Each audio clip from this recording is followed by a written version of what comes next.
Welcome to Sri Academy Online Teaching Classes 2020-21। सुप्रभात।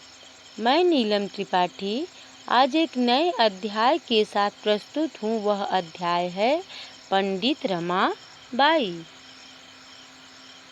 बच्चों, आज हम पढ़ेंगे पाठ 5 पंडित रमाबाई। रमाबाई संस्कृत वैदुष्येण पंडिता सरस्वती इति उपाधिभ्याम विभूषिता। रमाबाई संस्कृत की विदुषी, पंडित, सरस्वती इत्यादि उपाधियों से विभूषित थी।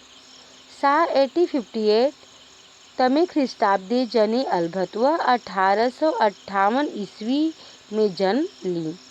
तस्याः पिता अनंत शास्त्री डोगरे, माता च लक्ष्मीबाई आस्ता।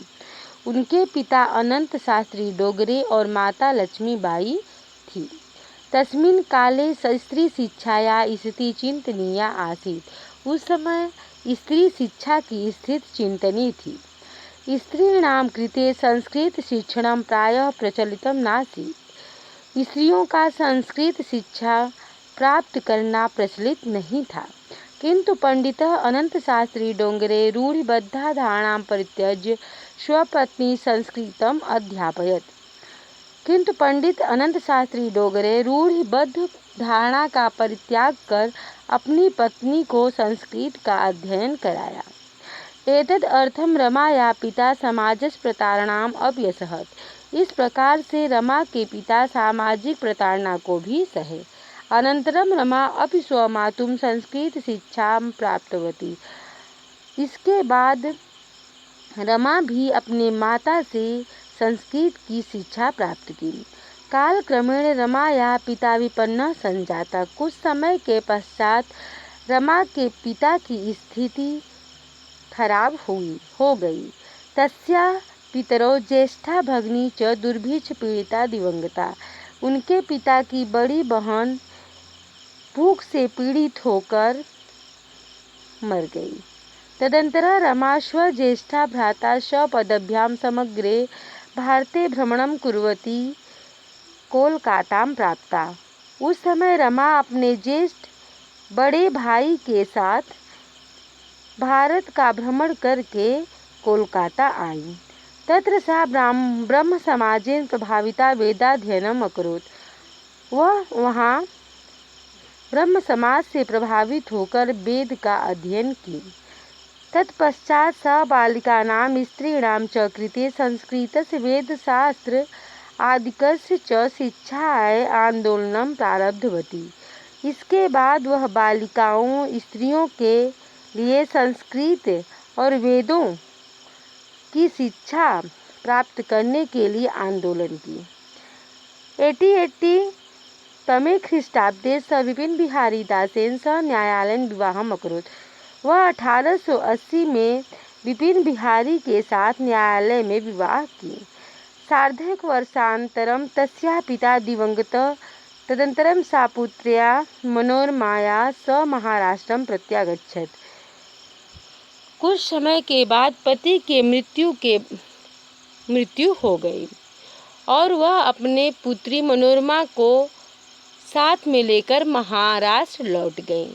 नारीणां समुचित सम्मानाय शिक्षाय च सा स्वकीयं जीवनम् अर्पितवती। नारियों के समुचित सम्मान और शिक्षा के लिए वह अपना पूरा जीवन अर्पित कर दी। सर्वकारेण संघटिते उच्च शिक्षा आयोगे रमाबाई नारी शिक्षा विषय स्वमतं प्रस्तुतवती।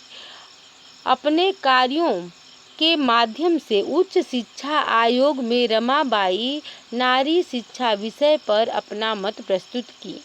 सा उच्च शिक्षार्थम इंग्लैंड देशम गतवती। वह उच्च शिक्षा के लिए इंग्लैंड देश भी गई। तत्र ईसाई धर्म से स्त्री विषय के उत्तम विचार है प्रभाविता जाता। वहाँ ईसाई धर्म के स्त्री विषयक उत्तम विचार से प्रभावित भी हूँ।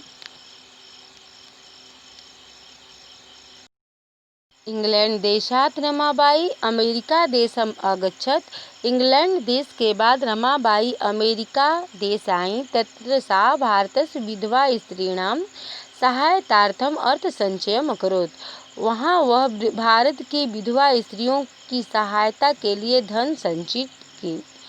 भारतं प्रत्यागत्य मुंबई नगरे सा शारदा सदनम स्थापित। भारत लौटकर वह मुंबई नगर में शारदा सदन की स्थापना की। परम इदम सदनम पुणे नगरे स्थानांतरित जातम। किंतु अब यह नगर पुणे नगर में स्थानांतरित है।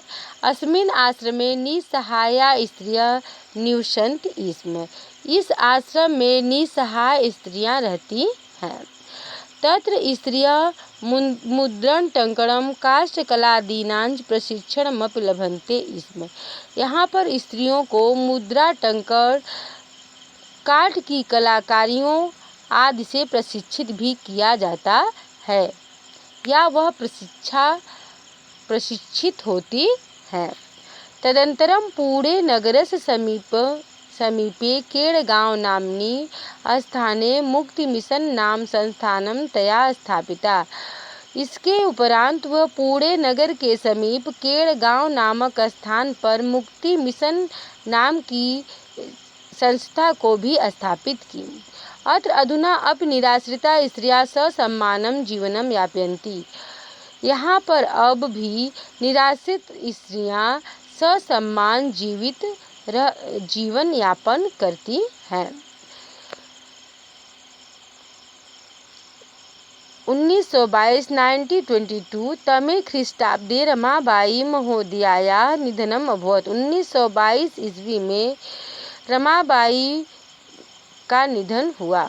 किंतु स्त्री शिक्षायां समाज सेवांच तस्य कार्यम् अविस्मरणीयम् अस्ति। किंतु स्त्री शिक्षा समाज सेवा का कार्य अविस्मरणीय है। समाज सेवायाः अतिरिक्त लेखन क्षेत्रे अपि तस्याः महत्वपूर्ण अवदानम् अस्ति। समाज सेवा के अतिरिक्त लेखन क्षेत्र में भी उनका महत्वपूर्ण योगदान है। स्त्री धर्मनीति हाई कास्ट हिंदू वीमेन इति तस्याः प्रसिद्धं रचनाद्वयं वर्तते। स्त्री धर्मनीति हाई कास्ट हिंदू वीमेन, इनकी प्रसिद्ध रचना 2 रचनाएं हैं। तो आशा है बच्चों आप इसके अर्थ को भी समझ गए होंगे। तो आइए इस पाठ के शब्दार्थ को भी जान लेते हैं।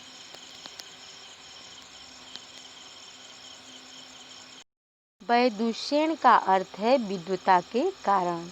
अलभत का अर्थ है पाया। कृते का अर्थ है के लिए। परित्यज्य का अर्थ है त्याग कर। प्रतारणाम का अर्थ है ताड़ना। विपिन्नः का अर्थ है निर्धनम। तदनंतरम का अर्थ है पश्चात। कुर्वती का अर्थ है करती हुई। अकरोत का अर्थ है किया। तस्याः का अर्थ है उसका। प्रत्यागच्छत का अर्थ है लौट आई। सर्वकारेण का अर्थ है सरकार के द्वारा। प्रस्तुतवती का अर्थ है प्रस्तुत किया। अर्थ संचयम का अर्थ है धन संचय। अस्थपयत का अर्थ है स्थापना की। निसहाया का अर्थ है लाचार। टंकण का अर्थ है टाइप। अधुना का अर्थ है अब। यापयन्ति का अर्थ है व्यतीत करती हैं। अविस्मरणीयम का अर्थ है जिसे भुलाया न जा सके। वर्तते का अर्थ है। ख्रीष्टाब्दे का अर्थ है ईस्वी सन में। चिंतनीय का अर्थ है दयनीय। रूढ़िबद्धाम का अर्थ है रूढ़ि में बंधी हुई। अध्यापयत का अर्थ है पढ़ाया। अनंतरम का अर्थ है पश्चात। दिवंगता का अर्थ है मृत्यु को प्राप्त हो गए। पदभ्याम का अर्थ है पैदल। प्रारब्धवती का अर्थ है आरंभ किया। सार्धौक का अर्थ है 1.5। पुत्रिया का अर्थ है पुत्री। अर्पितवती का अर्थ है अर्पित कर दिया। संघटिते का अर्थ है संगठित। जाता का अर्थ है हुई। प्रत्यागत्य का अर्थ है लौट कर। स्थानांतरितम का अर्थ है अस्थानांतरित। मुद्रण का अर्थ है छपाई। लभन्ते का अर्थ है प्राप्त करती। निराश्रिता का अर्थ है बेसहारा। निर्धनम का अर्थ है मृत्यु और दानम का अर्थ है योगदान। आशा है बच्चों आप इसे समझ गए होंगे। धन्यवाद।